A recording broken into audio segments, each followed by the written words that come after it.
மகாசிவராத்திரிக்காக night first time இப்போ தான் கோயிலுக்கு வந்திருக்கோம். பயங்கரமாக கூட்டம்.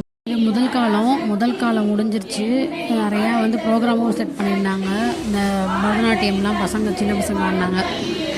ஆடி முடித்ததுக்கப்புறம் பெரியவங்களும் ஆடினாங்க. பெரியவங்க சின்ன பிள்ளைங்க எல்லாமே ஆடிட்டு இருந்தாங்க. நல்லா இருந்துச்சு. பரதநாட்டியம் ஆடி முடித்தோன்னா கிட்டத்தட்ட பாருங்கள் எவ்வளோ பேர் இருக்காங்கன்னு சொல்லிட்டு. மணி 12 மணி. அப்போதைக்கு இவ்வளோ பேர் இருக்காங்க அந்த இடத்துல. நல்லா என்டர்டெயின்மெண்ட்டாக இருந்துச்சு. பசங்களுக்கு நிறையா ஒரு பாராட்டுக்காகவும் கொடுத்துருந்தாங்க. அடுத்து 2வது காலம் பூஜையும் நடந்துகிட்டு இருந்துச்சு. 2வது காலம் பூஜையும் முடிஞ்சிருச்சு. பஞ்சாமிர்தம் வச்சு 2வது காலம் பூஜையும் முடிச்சிட்டாங்க. இப்போ எல்லாமே சாங் பாடிக்கிட்டு இருக்காங்க. நெக்ஸ்ட் வீடியோ பார்க்கலாம்.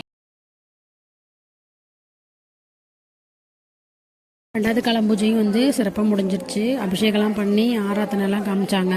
அதுக்கப்புறம் நம்ம இதில் தான் அர்ச்சனை பண்ணோம். அர்ச்சனை முடிச்சோன்னா பொங்கல் கொடுத்தாங்க. சக்கரை பொங்கல் எல்லாத்துக்குமே சக்கரை பொங்கல் கொடுத்தாங்க. மணி 1 மணிக்கு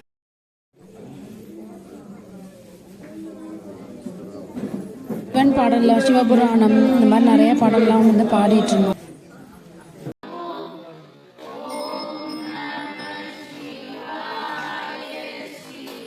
மூன்றாம் சேவை பூஜை நல்லா முடிஞ்சிச்சு. இது தேன் வச்சு அபிஷேகம் பண்ணாங்க. அர்த்தநாதீஸ்வரர் வடிவில் எப்படி இருப்பாரோ அதே மாதிரி பூஜைக்கு எல்லாமே ரெடி பண்ணியிருந்தாங்க. சிவன் பார்வதி 2 பேரும் சேர்ந்து இருக்கிற மாதிரி. அதுவும் இல்லாமல் தாளம்பூ சிவன் சிவராத்திரியில் மட்டும்தான் வச்சுருப்பாராம். கோயிலில் சிறப்பாக சொல்லியிருந்தாங்க. இதில் பூஜையோட பிரசாதமே எள்ளு சாதம் கொடுத்துருந்தாங்க. இது 3:30 மணி போல் ஃபுல்லாக முடிஞ்சிருச்சு.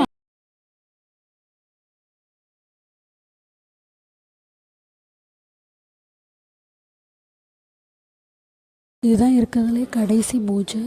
கரும்பு சாறு அபிஷேகம் பண்ணி முடிச்சிட்டாங்க.